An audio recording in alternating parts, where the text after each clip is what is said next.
Hey Trails Collective, Ian here for the weekly rundown of what's been shaking in the Northeast trail running world for the week ending June 11th, 2021.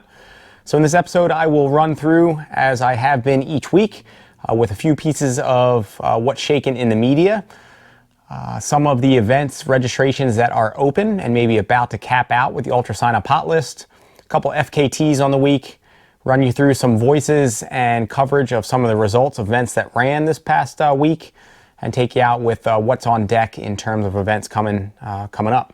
So hopefully you all had a great weekend filled with some good runs, some adventure, or just quality time out there.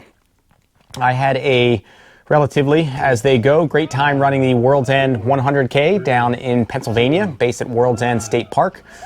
Put on by Dave Walker and a very capable and large crew of individuals. Big shout outs to all of the volunteers out there, in addition to Dave, Ben, Missouri, all the work that you do with the event in the background. Aid station crews, including some of those from eastern states, as well as the Pagoda Pacers. Stefan, thanks so much to you and the crew for being out there and on course. Truly beautiful course. We had a hot day like most of our region on Saturday. I think temps were, somebody mentioned maybe we're reading, at least back at the staging area, around 88 degrees. Thankfully, the World's End course is nearly all wooded. There were only a few points and only in passing that had some exposure per se, and so I was definitely thankful to be in the woods. Also, it's a beautiful course. It just crisscrosses streams and creeks, if not running through them, at several points during the day. So great opportunity to not only dip the hat, but at certain points just stop and get under the water. So my day, it was good. I mean, really, as ultras often do for many of us, the wheels kind of fall off at some point. I stayed very conservative from the get-go. Partly I'm just old and don't really have much competition in me these days. But the other part, really trying to just learn in my old age to not just crush myself out there. So from the gun, stayed really conservative. Never really felt like I laid it out there. And wheels still came off a bit around mile. Well, plug this clip.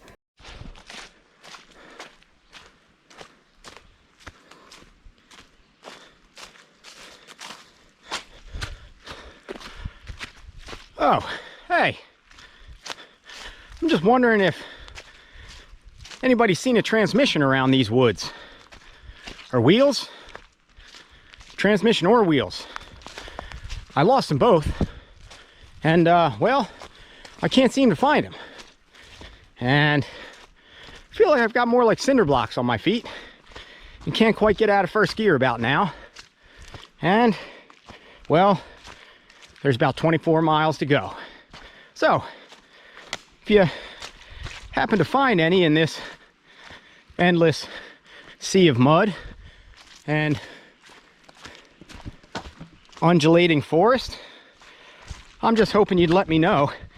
And almost a shoe. Almost just lost a shoe there too. All right, onward. And yeah, so it got a little bit ugly there. Turned into mostly, if not all, just kind of power hiking ascents or anything that resembled an ascent from there. I was thankful my body and legs continued to, I think, hang in there, run some of the flats and the ascents, and thankful to have a teammate, Jay Lamos, and who he was pacing, Michael, who was also in the 100K, come up probably mid-race and just gave me a little bit of boost, some people to run with, and I was thankful for it. So an absolutely beautiful course. Dave, thank you so much for putting it on. And for all of you who are not already familiar, check out World's End 100K, 50K as well. Typically runs the weekend after Memorial Day, and it's definitely one to put on your calendar. And I'll have more on that and some clips here coming up. All right, so in the media, voices in the running community. This Thursday, June 10th, when chances are, hopefully I'll try to get this live by then at 7 p.m. An online panel discussion presented and facilitated by the Northeast Runners Alliance. Panelists include Valerie Brady from Trail Monster Running, Solomon athlete Patrick Caron, New England coordinator of the East Coast Greenway, Christine Keeney, and coach and founder of Fitness for All Bodies, Justice Williams. So check that out, and we'll have the link plugged, a Facebook event called Voices in the Running Community. Another piece of media that I caught this week, Pain Cave episode number 86. Jay and Phil are on with Andy Jones-Wilkins. Andy, many of your AJW, some of you will know him by one of the probably deepest and most talented ultra and trail runners that the East Coast has ever claimed, I suppose, so to speak. An incredible runner that just keeps going. Andy was out at World's End this past weekend as well. I did not get a chance to connect with him. I'm not sure how his day went out there, but he had recently moved to Pennsylvania. So I am excited, AJW, to catch up with you and maybe go for a run here coming up. But Jay and Phil and Andy get into UTMB fallout, Western States ahead, and 20 questions. We'll have the links plugged, but check out gunksrunner.com and the Pain Cave. It's from this past week. And then a third piece also going live or airing or debuting Thursday, June 10th at 8 p.m. Ridge Runner's premiere of a short film entitled No BS, a Promised Land 50K film. So check that out. Ridge Runner is an entity that has been doing media for some time, started in Ohio. I believe a couple of them live maybe Colorado or Arizona, I forget where at this point. But they do great work and have been for some time, and check it out. All right, Hotlist, UltraSignUp. Finger Lakes 50s, 50 miler running in Hector, New York. July 3rd is 95% full. Actually, more than that. I think it's probably like 99% full at this point, with only one spot remaining as of when I'm filming, with the 25 and 50K options currently capped out. Finger Lakes 50 is one of the oldest events in our region and is a classic. Fairly non-technical course, except for some of the cow patties. Some of the really wet years, it gets really muddy. But if it's not really muddy, it is a fairly flat, some rolling course, and put on by the Finger Lakes Runners Club, and usually sells out pretty quick. And it's a really solid field, particularly on the women's front this year. So that's coming right up. And the last slot of the event is about to cap. Run Amok 50K in Brownsville, Vermont, pushed back to October 17th, is up 1 point this week to 92% full for the Sunday race. New Jersey's Loopy Looper 12 and 24-hour races held in August are 95% full. Catoctin Half Cat 25K slated for July 10th in Frederick, Maryland is on the warning track, around 90% full with only 10-ish spots, probably a little less than that at this point remaining. And a bit more berth for the 50K, which still has 50. Catamount Ultras 25K in Stowe, Vermont, slated for June 26th. As I mentioned last week, seems to keep shifting or upping their cap or getting a lot of people dropping out. I've been announcing them being almost full for weeks now, but it looks like there's more openings there. So check that out. They are almost full again. It looks like maybe a 600-person field if they cap out both distances, which is really solid numbers. Again, that's the Catamount Ultras 25K that has some remaining. And yeah, all right, registrations opening this week on my own event company, Red Newt Racing. I just opened up the Water Gap 50K and 25K.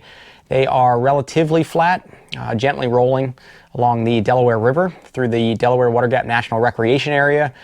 We finally were able to connect with the recreation area and pin down a date. Going to be September 25th. We're going to try to return to point-to-point courses. Great opportunity for those, well, really anywhere in the Northeast, but particularly it's in fairly easy drives from whether it be New York City area, Philly, or anybody coming in from any of those big stretches or arterials. Can be pretty fast, really good for beginners or somebody just looking for a PR. So check that out, Water Gap 50K on UltraSignUp. FKTs this week, there were probably more, but on ultrasignup.com, or I'm sorry, on fastestknowntimes.com, where I'm drawing these results from, I was only seeing actually two in our region. Again, there's probably more. That site can be a little wonky, but not everybody reports, obviously, to fastest known times. Some are just looking at Strava segments, but there were two. In New York, Eitan Lavavi, 43 minutes, 29 seconds for the 5-mile Bull Hill full loop in Cold Spring, New York. A beautiful loop, part of what was on our original Breakneck Point courses. And he lowered the prior mark from only a month ago by 5 minutes. And in Vermont, David Hedges looks like he is recovered from UROC in his new location for the summer. Pretty phenomenal runner, nice guy. 3 hours, 11 minutes for the 18-mile Bolton backcountry round, a route starting at the highest base elevation in Vermont and connecting two iconic backcountry trails. And David's mark lowers the previous male unsupported mark from November 2020 by 16 minutes. All right, results. A few ran this past weekend. We will, I think, get into 4 of them. The Cut 112, Connecticut legend Art Byram, also of the Connecticut Ultra and Trail podcast, one that if you're not already following, check out. They are consistent and they have a good time. Art Byram's Cut 112, or Connecticut Ultra Traverse, a fat-ass style event, running from the northern to southern border of Connecticut over some rugged and technical trails. 14 wicked tough finishers, and there was more that weren't able to finish. Howie Brynan took the fastest finish at 28:54, with the top female spot going to my friend and teammate, the wicked, kind, and tough Amy Hanlon, 38:29. And maybe in a clip coming up, but if not, congrats to Amy being 2 friends who said yes to wedding proposals in the context of events this past weekend. So congratulations, Amy. Also in the mix was Steep Endurance's Brian Vanderheiden, 3rd overall in 30:25. So we will have a clip here from Amy. I'm stoked for your finish. I know you had put a lot into training for this event. It meant a lot to you during the COVID window, and you really are tough and incredible. So a clip here from Amy. Hi, my name is Amy Hanlon, and I ran the Cut 112 this past weekend. It's a 112-mile race across Connecticut, starting at the Mass border in Suffield, Connecticut, and you run all the way down the New England Trail to the Long Island Sound in Guilford. It's a combination of all kinds of trails, some road, some really gnarly trails, a lot of hills, a lot of mountains, something for everyone for sure. I trained really hard for this event. I trained on every section at least twice. I did the night sections at night. The only stone I left unturned in my training, I would say, would be heat training, which became a bit of an issue during the event. Anyway, I put together a great crew of 7 people that kind of tag teamed pacing, crewing, holding my hand, getting me anything I needed, keeping me cool. Anyway, starting on race day, the first day and the first night actually went really, really well. I felt great. It was hot, it was humid, but it wasn't brutal. It wasn't getting to me really at all. There was a little rain the first day, which was good. The night cooled down a bit, not too much. But going into the second day, I'd say around mile 77, started to really heat up and I started to really struggle. I started to barely be able to stay upright, like every, half hour. In my mind, at the time, my 100-miler brain is a little different than what actually happened, but I just have to lay down on the trail. And I would tell my pacer 2 minutes, and I would just lay down. I wouldn't fall asleep, but I would just rest my body completely and kind of just cool off a little bit by not moving. So that went on, kind of having ups and downs, like pretty significant downs for about 5 hours or so. And then around mile 90-ish, I would say, I started to feel better. The temperature cooled down. And I'd say the last 20 miles, I felt, I wouldn't say great, but I felt good enough to run, some of it, to, make up a little time. I felt like I was running 9-minute miles at the end. Looking back, it was 15-minute miles, but then I rolled into the beach around 10:30 and finished. The race director ran in with me. It was just an amazing experience. And then a couple minutes after that, my boyfriend of 4 years proposed. So it was a very eventful weekend, amazing, I would say. So happy I did it, so happy I felt mostly good the whole time. If it weren't for my crew, the minnow would have been lost. But it was a great event. If you want to do something really long and really awesome, I highly recommend the Cut 112. That's it. Congrats to all out there in the Cut 112. That is a solid event and solid finish. Another one that ran was the Slate Run 25K, put on by one of the trail race entities consistently pulling in some of the larger fields. That is the PA Trail Dogs out of Pennsylvania. Of 236 finishers, Stephen Lange took the overall win in 2:08, and Jill Dennis for the women in 2:48, each with safe margins ahead of the runners-up. Jill now 2 for 2 in taking the wins for her only 2 trail races ever, and tough trail races at that. Cue us into your day. What's up, everyone? So this past weekend I completed my second trail race, which was Slate Run. My very first one was about a month or 2 ago, which was Heinrich. So the second one here was Slate Run. So my main goal for this one was I wanted to become first female because in Heinrich I was second female. So my goal was to be first female and get the axe. So I accomplished that goal. The Slate Run was a really cool run. I really liked this run. The uphill climbs, they were pretty steep. Heinrich is very, very steep as well. Slate Run though, the hills felt like they just kept going, like they did not stop. And then the downhill climbs or downhill was really, really steep as well, and they were very, very rocky. Like you almost couldn't. There was guys actually who did pass me because they're bouncing around, but I don't want to fall, so I had to take my time. But one thing about Slate Run I really, really liked is there was a lot of times, for me that I could really, really pick up ground, really pick up speed because there was a lot of flat ground. So that was nice. I really, really like that course because of that. So if you're somebody who's maybe strong going uphill or downhill or maybe flat ground, I feel like that course is pretty much kind of like for all levels or whatever, type of terrain you like, because I feel like there was a whole bunch of that there. I did kind of come to a little hiccup here where after one of the aid stations, you're on a little gravel road for just this a little tiny bit, supposed to be, but I was kind of in a tunnel vision and kept going straight, and I missed the turn to go back into the trail. There was clear yellow signs, but I just totally missed it, and I kept going. And Craig told us, in the beginning, look for the orange signs or like the orange tags on the trees, and I just totally missed it. Kept going, started getting really bad anxiety because I was like, this doesn't seem right. I shouldn't be on a gravel road for this long.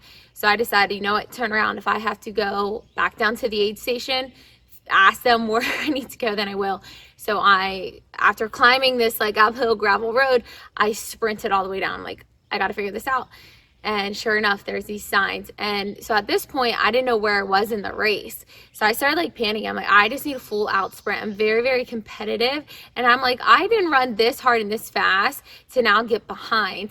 So I started passing people I've never seen before. When you're in a race and you start to, kind of know people around you, and I'm like passing. So I'm like, how far behind did I get?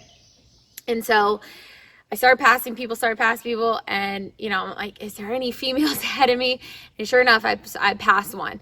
But when I passed one, I still didn't know if there was another one ahead of me. So I'm still like full out going. There's parts where there's water, and, people are cooling down because it's like 90 degrees that day, and I'm just like splashing through hardcore. I'm like, I don't have time for this. And so I picked up, a lot of time, and I'm only 5'2". There's another climb that's super, super long, and you have to pretty much walk it. And I'm taking like the biggest steps, and I get to this guy who's like, I think he's like 6 foot. I somehow catch up to him, and I'm just like trucking. I'm just like going, and but I finally caught up, and the last 2 miles was probably the hardest for me. I think mentally, physically, emotionally, I'm exhausted, and it's just a straightaway. You're on like a 1 mile in the woods straight, and then a mile on the road. So that was tough mentally. I had to push myself to get through that, and I pretty much sprinted the last part. I was pretty much out of water. And during the race, I only really use electrolyte pills. I just pop them every so often, just a few. But that race, the last mile, I did use a gel pack because I was exhausted. I needed something. So I used that. But overall, it was a great race. This was only my second trail run, and I really, really liked that course. It was definitely challenging. Don't get me wrong. Every time during these races, I'm like, why do I do this? But, the feeling afterwards, that accomplishment was awesome. And just like the Heinrich of Craig and PA Trail Dogs, they always put on a great event, and I can't thank them enough. As far as moving forward, I don't have anything set up yet. I tend to sign up for these things last minute. A Heinrich half, I might, but I don't know. We'll see. I'm always up for a challenge, and But overall, the event was great, and I can't wait to see you guys in the community, which I love, and at the next race. So thank you. And then my friend and teammate, Steve Lange, also really fit at the moment, alternating between FKTs and top or podium finishes at races. Take us through your day. Hey everyone, Steve Lange here. Did another race. Been doing one about every 2 weeks for the past 2 months. Feeling pretty fit, feeling pretty healthy. Just did the Slate Run 25K, or should I say really 27K. 16.5 miles with about 3,000 feet of vertical gain and descent. The course was pretty runnable. The gradients didn't get much over 20%, at least for most of it. It was a lot of 5, 10, 15% inclines of runnable stuff. There was a technical descent around, I'd say, mile 6 or 7, and then again around mile 12 to 13, but the rest of it fairly smooth, runnable single track. Yeah, definitely more of a road runner's course, who can run hills and run down hills.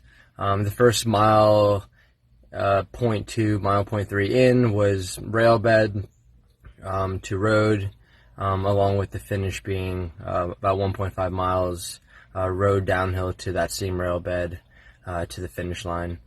It was really hot and humid.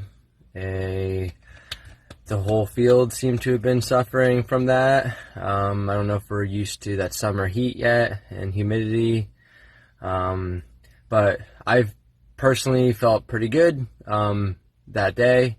Maybe because I had done the Blackhead Range FKT 2 weeks prior in pretty hot and humid conditions, so maybe my body was shocked and ready to go for the elements that day. But yeah, I went out from the gun, 5:40 pace on the rail bed, and it felt comfortable. And from there, started running the hill with my buddy Greg, not far behind. I dropped him at about 2 to 2.5 miles in and ran solo the west of the way. And yeah, I had a good day. I think I'm just feeling very fit. Been racing a lot. Body knows what's going on. Been resting properly. Been eating plenty of calories. Been sleeping well. Keeping my stress low. And yeah, things have been working out really well for me this season. Super happy with the result. Finally got an axe, the W. Wish Ben Robinson was there to chase down, but it was fun chasing his course record, and hope to race him again soon. But the race director, along with the PA Trail Dogs series has been really fun, and I highly recommend doing it. Yeah, it was rad. Next up for me, goal is in about 2 weeks to go for the Devil's Path FKT. Gonna build up for about another week, and just taper off and hopefully give a crack at that. Weather permitting, dry, hopefully low humidity. Hopefully I get that. I may not. It's kind of getting later in the season. Summer's almost here. But there may be a window, and regardless, I'm going to go for it. And really excited. My coach, Joshua Reed, the previous or the current holder of the Devil's Path unsupported. He's like, Steve, you're fit. You should go for this right now. And that's what's next for me. And after that, I'm doing Loon Mountain Race in New Hampshire, which is 6 miles with about 3,000 feet of vertical gain, a complete uphill race. Sufferfest, Red Line, fun stuff. It's pretty much all I have to say. Not sure about the fall yet. Just staying fit and healthy and happy and loving the community and just enjoying life. So, that's it for now. See you.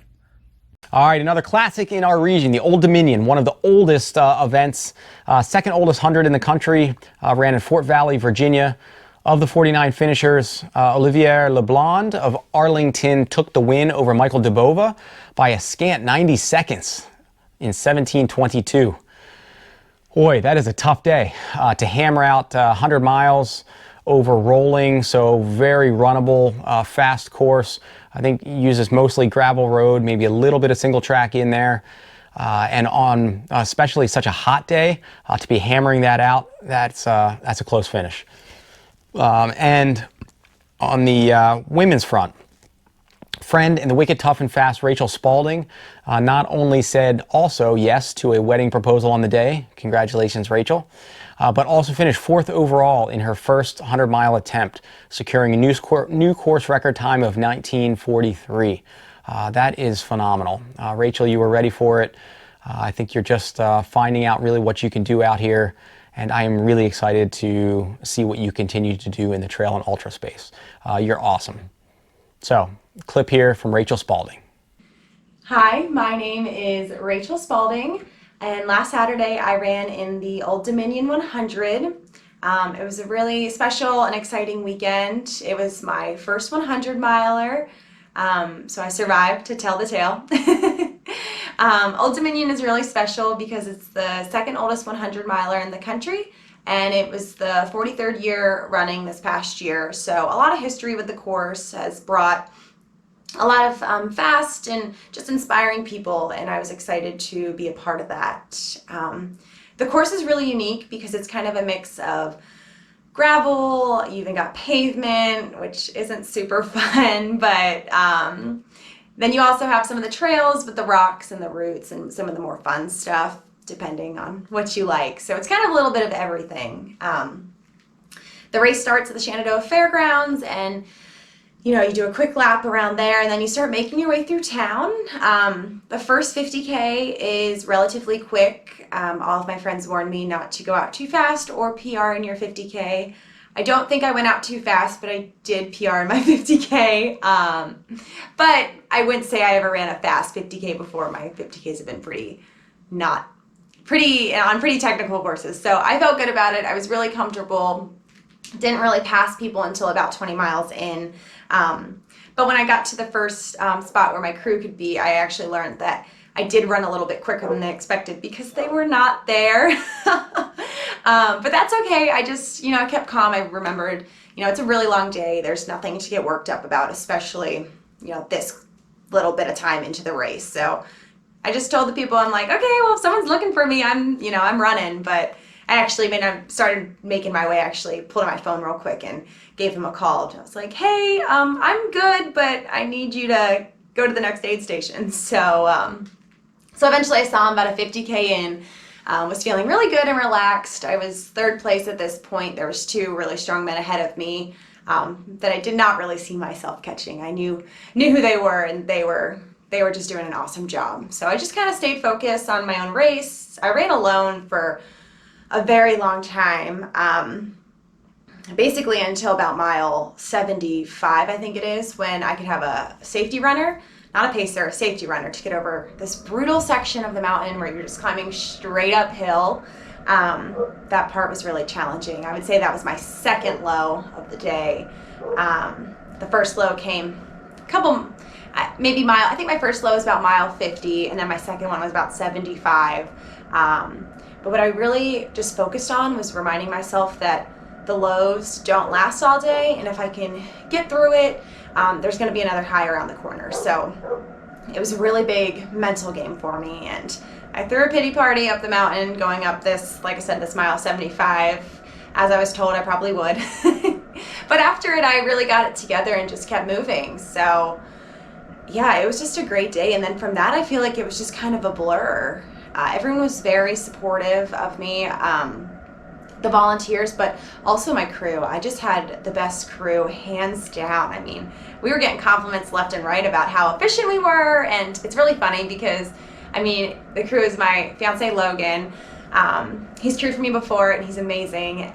But my sister came, and then my best friend Kelly came, and they've never really done it before. And at first, they were a little overwhelming, but they were supportive and they were great. It was amazing seeing their friendly faces and then just getting them to help me with all of the things that I needed. So best crew.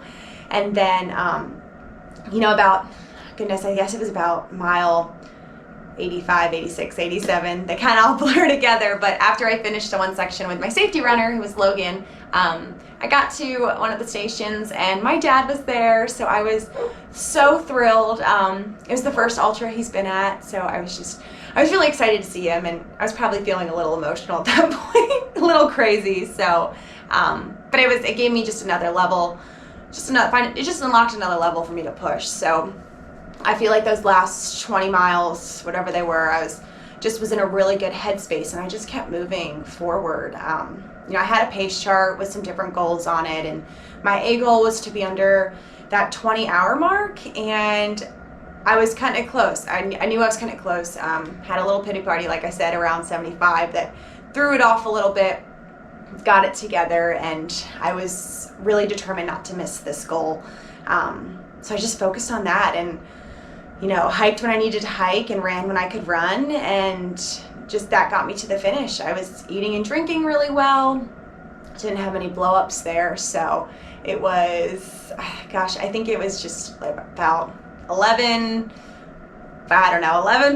It was before 11:45. I got to the fairgrounds, and Logan's like cheering me on. He's like, "You just have a lap around the track," and I'm like, "How far is the lap?" He's like, "I don't know, just run." And so I did. I just did my lap around the track, and like I said, Old Dominion's very unique, very old school. There is nobody in this track. It is 11:43 p.m. as I cross the finish line. The only people cheering for me are my dad, my sister, my best friend, and Logan.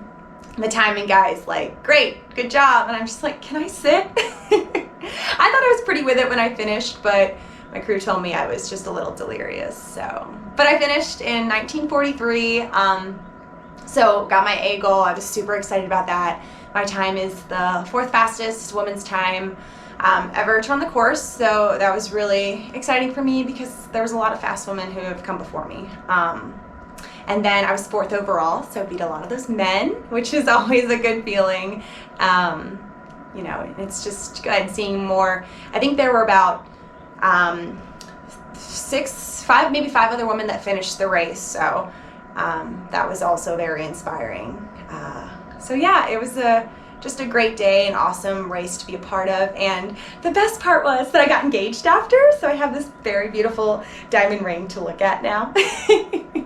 So Old Dominion was, like I said, very special to me. All right, another one that ran up in New Hampshire on this round in Tamworth, the Chocorua Mountain Race, one that was also on my radar. Started years ago by friends Ryan Welts and Kristina Folcik. Now just with Kristina at the helm up there. A new and I think longer course and tougher course, I believe. 241 finishers. Ryan Kempson took the overall win in 2:29. And Pierre Pinoyer only 16 seconds behind, so also another really tight race over a really hot and hard effort and day. And Haley Heinrich took the top women's spot in 3:14. We have clips here from RD, Kristina Folcik. Sounds like a pretty crazy day out there. Quite a lot of heat management as well as just keeping it all together. So Kristina, cue us on the event and day. Hi, this is Kristina. I own Rockhopper Races, and this past weekend I held a race, the Chocorua Mountain Race. It's a unique race in the area because it goes up and over Mount Chocorua. There were a few course changes this year. I wanted to make it a little bit harder, so instead of going through the Bulls Preserve, which was done in the past and had more rolling terrain, the race start just tended to business from the beginning. So you basically climbed up about 2 miles and you came up the Hammond Trail and you came down the Liberty Trail, so you lost all the elevation you just gained.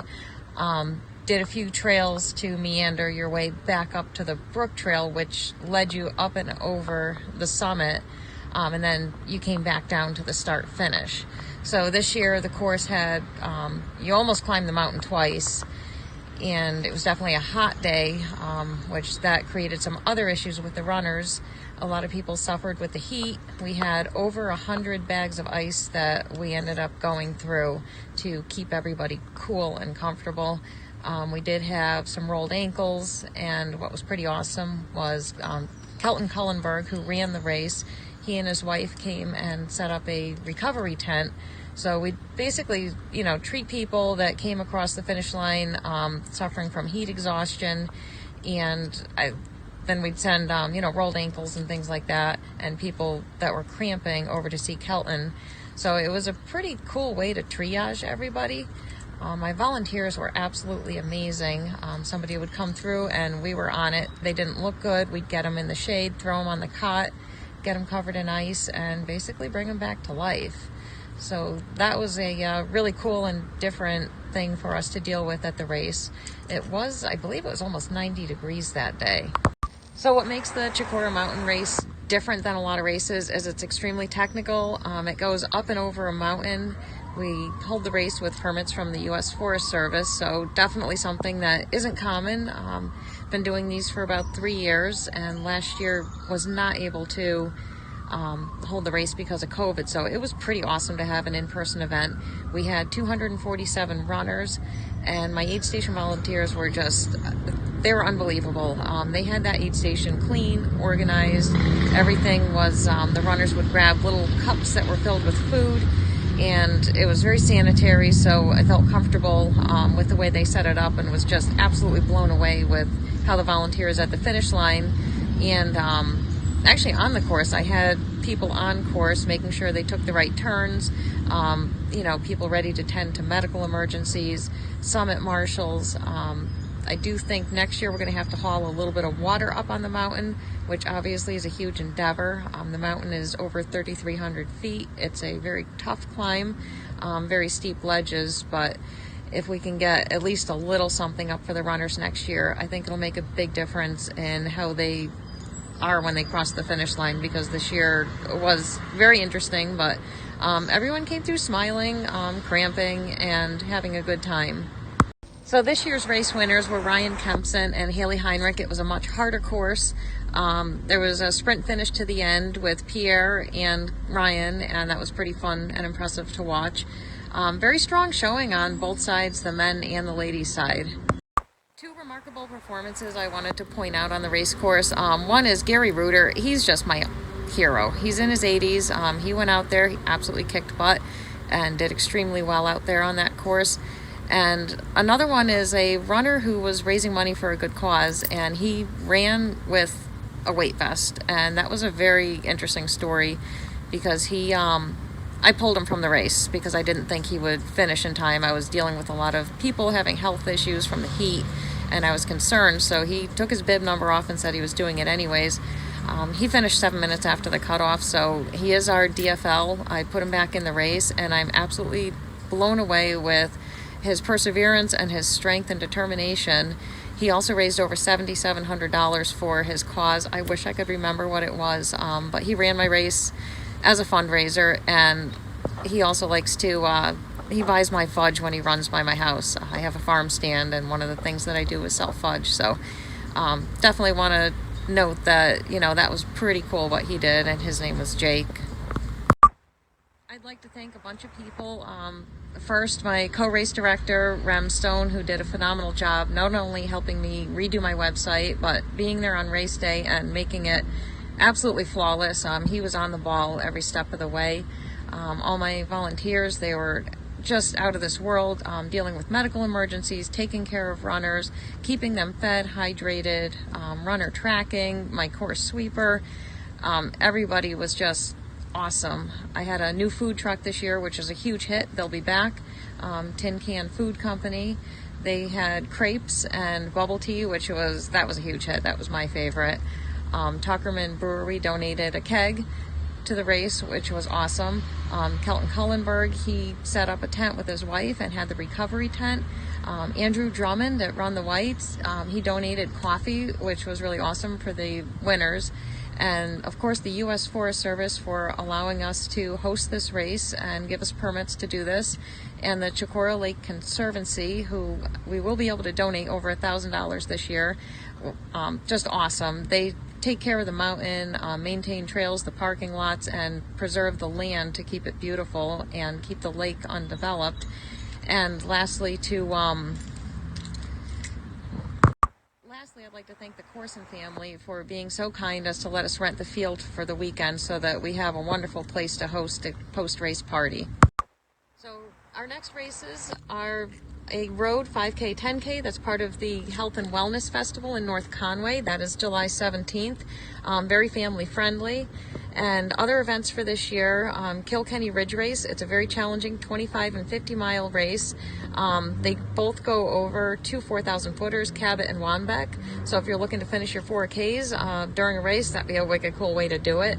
That race is unique. We have backcountry volunteers that camp on the ridge and set up these backcountry aid stations. They're literally filtering water for you. They have to get creative. They spend the night. We use ham radio people to track the runners, so it's a pretty exciting and fun event, and that one is in September. White Lake Ultras, I'm still waiting for a permit from the state, but that one is going to most likely be the first weekend in November, and that's a 6, 12, and 24-hour race. That one's just a huge party. I get a little out of control and have a little too much fun, but it is a really cool race, but we do have to limit that one to 150 runners. Race I'm really excited about next year that is an absolute go is Race the Cog Railway. So runners will start at the base of the cog and they get to race the cog to the top of Mount Washington alongside the cog the whole way. The bottom half of the course, fairly runnable. As you get up higher, it's going to become a lot rockier as you get to the summit. They're going to have spectator trains so people can hop on the train and hoot and holler at the runners. And the way that format will work is the elites are going to try to beat the train to the summit of Mount Washington. It's 3.1 miles and the train takes 37 minutes to get to the top. We were going to use the steamer for the second wave. That one takes 54 minutes. But we have to look at safety, and there are a lot of embers that fly out of that train. We can't have our runners catching on fire and getting burned. So what we'll do is we'll throttle down a train to the speed of the steamer, and runners can race that one. And then we'll have a couple others for the third wave of runners that'll be a little bit slower. So everybody's got a train full of screaming spectators. I'm going to have photographers all over the course. We're working on putting together a pretty wild expo. So if anybody's interested in setting up, we will have more information on that within the next month. And how cool to be able to race a train to the top of Mount Washington. And your entry fee will include a ride down if you choose to take the ride down. At minimum, you can have your clothes and supplies brought to the top. And you can either run down or ride down, and your family and friends can hoot and holler and scream at you. And we've got some pretty killer prizes for the overall male and female. We're going to make some devil shingles. The Cog Railway, they're actually going to make them for you.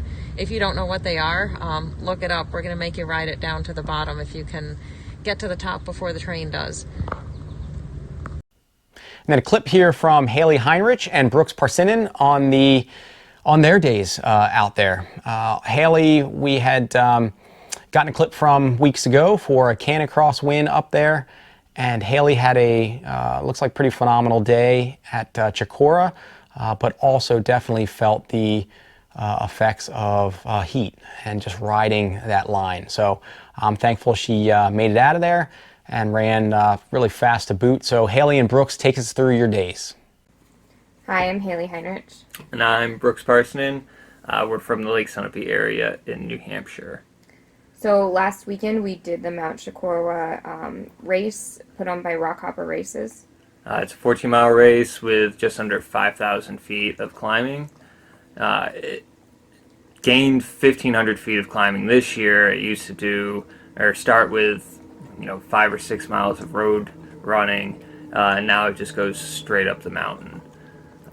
So it's a lot harder this year, and a lot more fun. Yeah, significantly harder this year, I would say. I trained on the previous course, and I think I did it just in training in under 3 hours, and the race I finished in, I don't know, just over 3 hours this year. So drastically different paces. And it took me about 45 minutes longer this year compared to 2 years ago because they didn't have it last year. But that should say something. It was also extremely, extremely hot. I think it was around 90 degrees, and humidity was probably about the same. Yeah. Needless to say, a lot of us screwed up the water and hydration. There's lots of dealing with cramps and just struggling up the hills.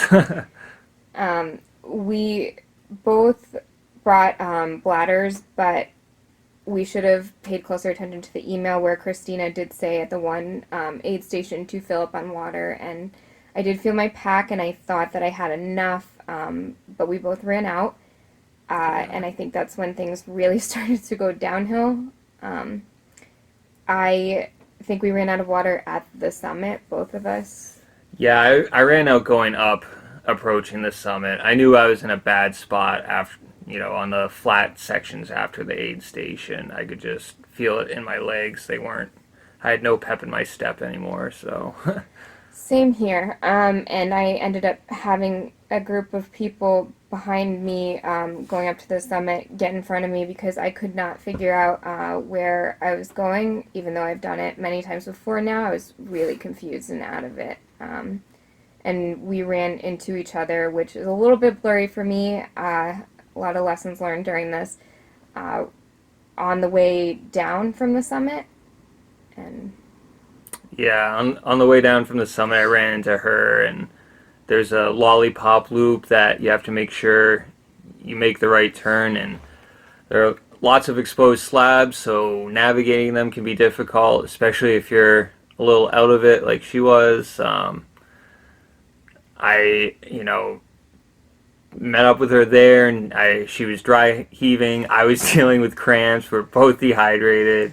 Everybody was sort of just like dealing with their own issues at that point, and then we had to face a super technical steep downhill while managing all of that. And from everyone we talked to, managing the downhill, that last final downhill was the worst part. We both had run this section a few times before, and this was the slowest we have ever descended it. I really do think the heat had a lot to do with it. I know Brooks was cramping. Yeah. I fortunately had spicy mustard, which I don't know if anyone knows, it really helps with cramping, and I did not cramp the entire way down, but I was throwing up yellow most of the way down, and I ended up having to walk. I'm not even sure how I finished.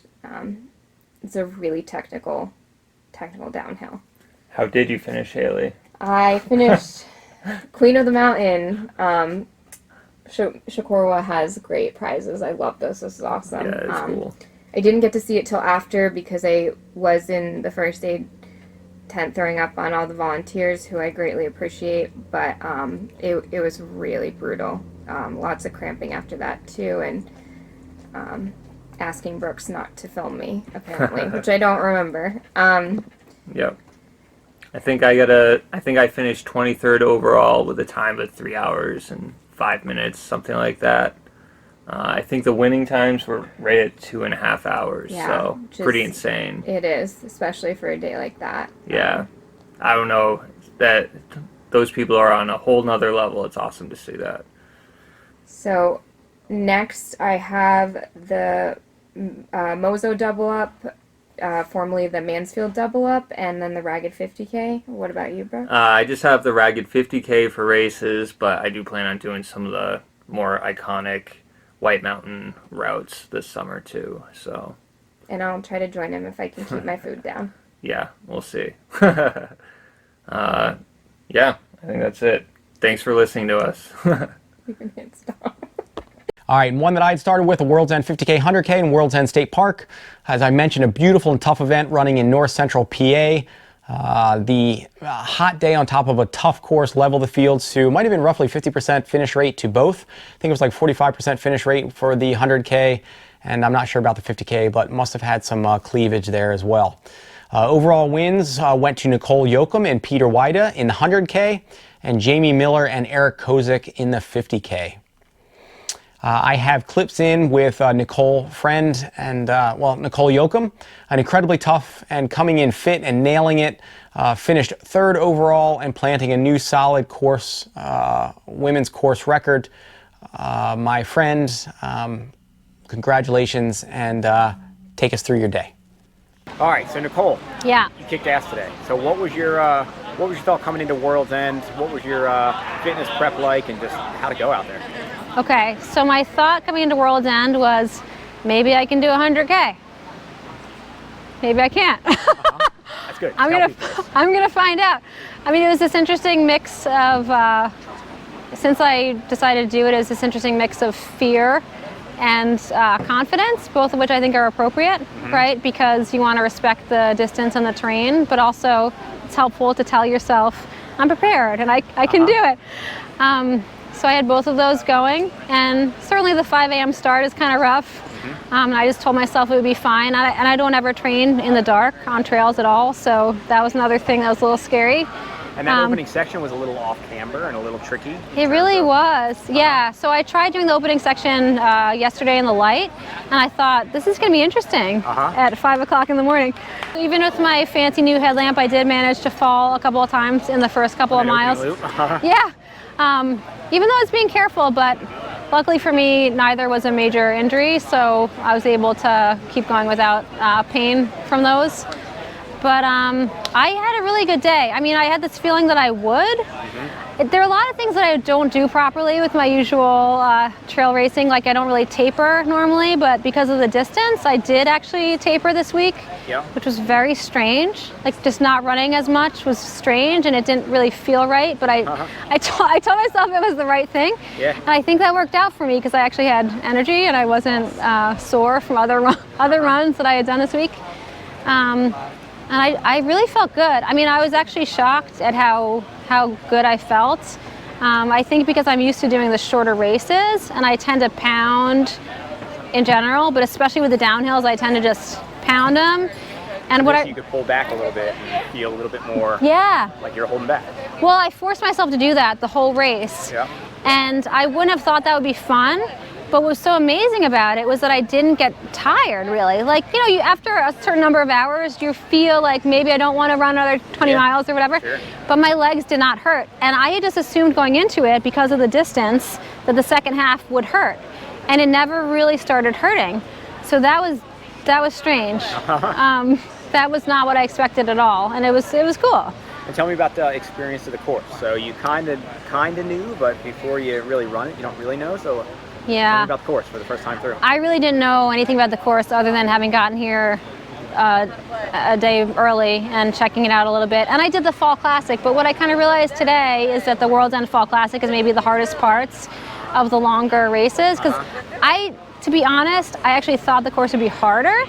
And there were parts like waterfalls and some rocks, but I kind of expected that the whole day I'd be either hiking up or running down steep technical.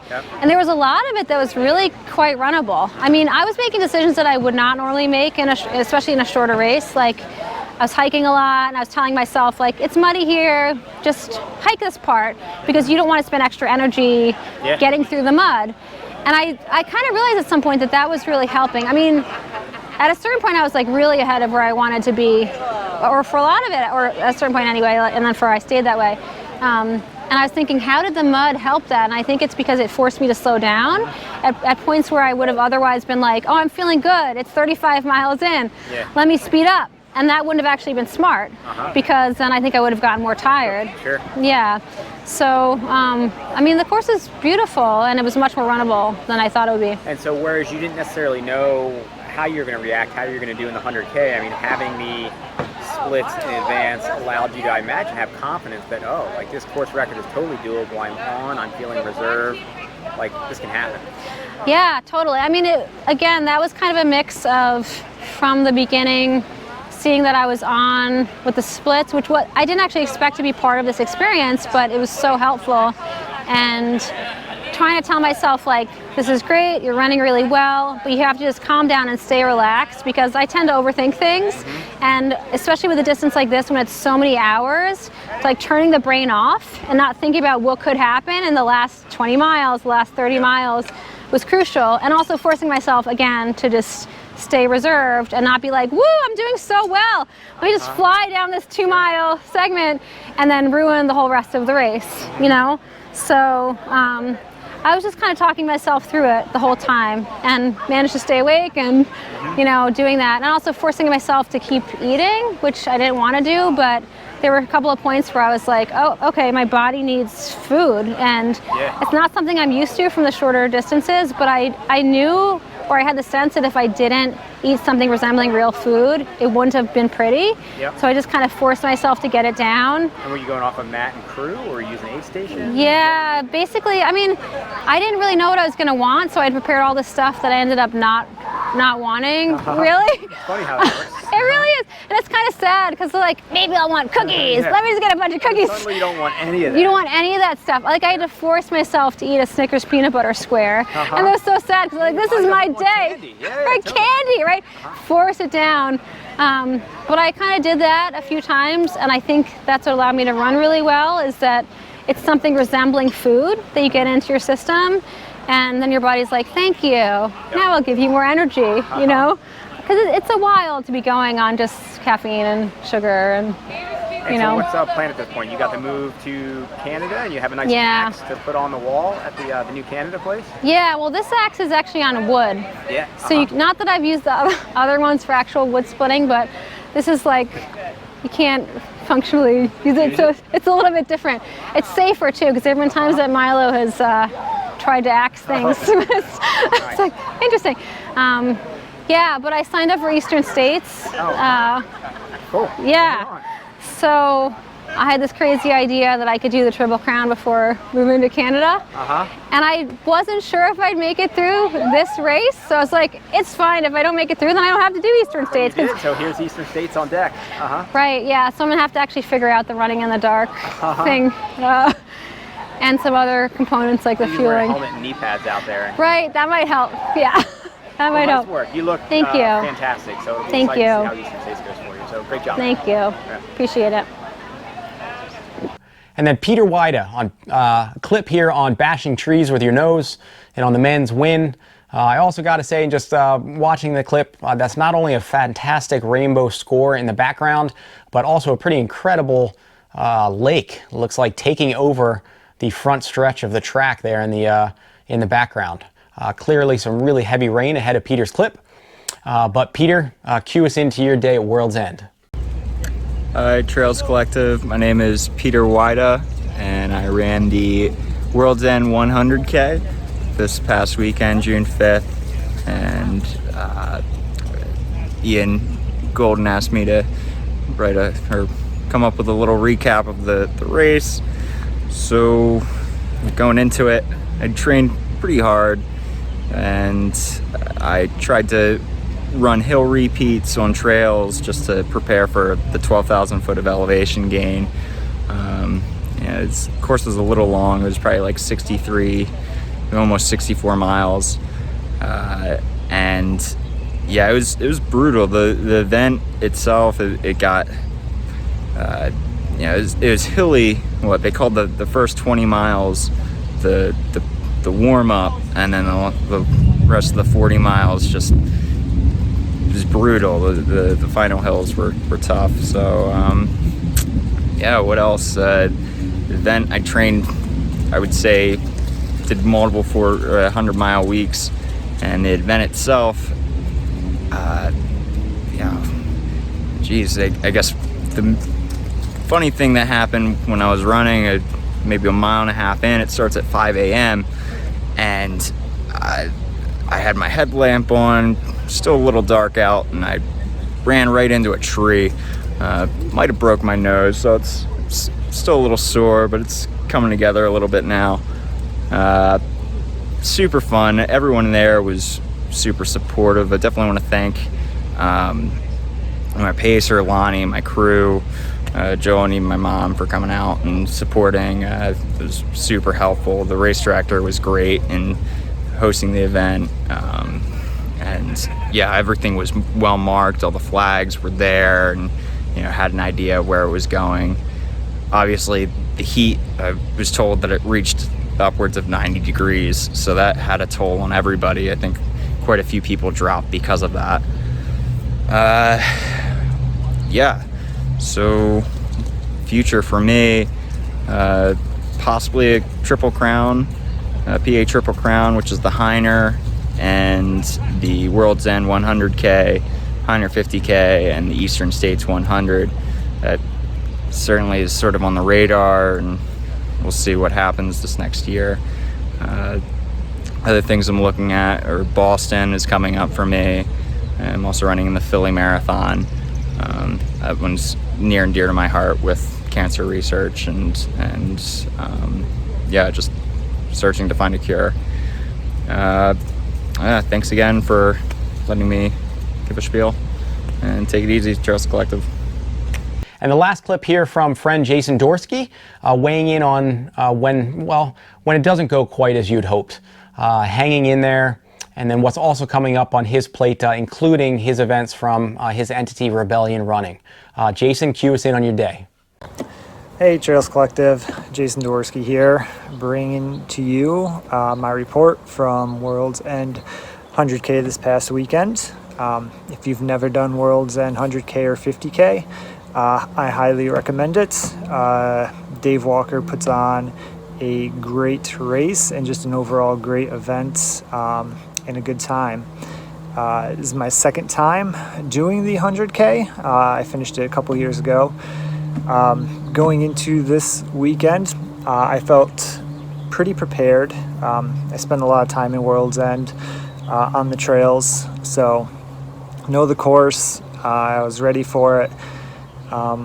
We went down Friday and volunteered a little bit at bib pickup, and come race day, I was ready to go. The race kind of was broken up into two separate parts for me. One was good, one was not so good. First half of the race went well. I had a goal of getting a sub 16 hour finish, and I felt good the first half. Was running along pretty comfortably, just ticking off miles. Went out a little fast, but that was my goal because I knew the temperatures were going to get hot, so I wanted to give myself some buffer time. The trails there are awesome. Even if you don't have the race or don't do the race, just go down there, check out the trails. It really is a great place. So yeah, about the halfway point, I was on pace for a 15-hour finish, still feeling good, so I was happy about that. The second half of the race, the heat got to me. I became dehydrated, had back pain, had breathing issues, couldn't catch my breath. The uphills really got to me, and if anybody knows World's End, the uphills are pretty substantial. So it was a struggle. It was a big struggle the second half. I came into mile 58 station looking to drop. I had told my pacer I'm going to drop. My crew kind of talked, I don't want to say talked me out of it. They forced me to go back out. So I did. And it was a hike. I was cramping, couldn't really run. Over the last 24 miles or so, I think I ran a total of about 2 miles. So I walked about 22 of the last 24 or so miles. But we got the finish, got the buckle, finished in about 18:38, which is an hour slower than 2 years ago. Well off my pace, but given the conditions, I'm happy with it. Happy I stuck with it. Big props and congratulations to anybody who finished the 50 or 100K. That race is tough. as Dave calls it, is diabolically epic. Tough without the heat, and with the heat, it just makes it that much worse. The 100K had a 46% finish rate, so if you finish that, you know, you're a rock star. Big props, congrats.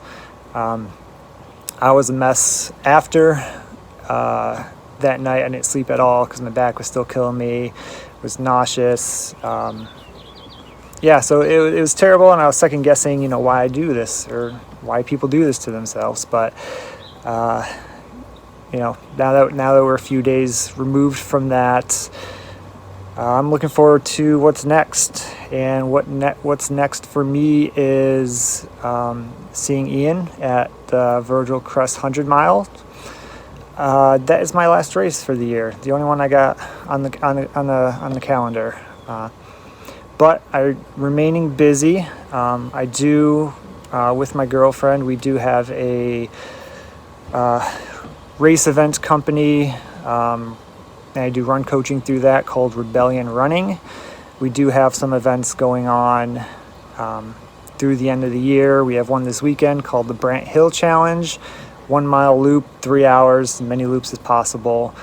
Then the next one is August 29th, which is, it's called Party on Pisgah, 24-hour solo or up to 4-person relay at Pisgah State Park. So that is happening. We also have a trail half marathon, Newtown Battlefield, where the Brant Hill Challenge is also held. So check that out on Facebook, Rebellion Running. I do have a website, needs updating, but Facebook would be the place to go. Check out the events. We also have group runs every Tuesday at local trails. So check that out. And thanks for listening, and keep it up. Keep running, Trails Collective. Thanks. So they were events that ran this past weekend. Let's see, weekend ahead, June 12th, first state trail race in Wilmington, Delaware. MCW King Queen of the Hill 3 hour, 6 hour in New Jersey. The 666 trail race in Exeter, Rhode Island. Brant Hill Challenge in Elmira. Windsor Castle 10 hour in Smithville, Virginia. And a half hour, half Kraut Marathon and half in Philly, PA. And then on June 13th, Nipmuc South Trail Race 14.5 miler in Mansfield, Connecticut. So that's what's coming up. Thanks for tuning in this episode this week. I'm pretty excited for my week ahead. Starting to run a little bit again after World's End, and going whitewater rafting up in central Massachusetts with some friends and our daughters. So I'm pretty stoked for that.